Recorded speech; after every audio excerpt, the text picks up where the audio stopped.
Hi guys, magandang gabi. Alam niyo ba kung ano itong nilulutuin ko?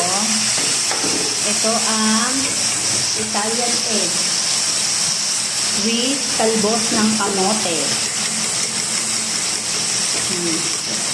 Nabisa ako ng sibuyas, kamatis, saka yung dahon ng talbos.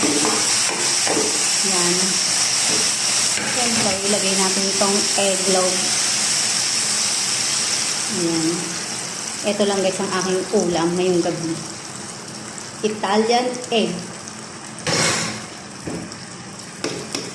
Kakaibang Italian egg yan. Diba?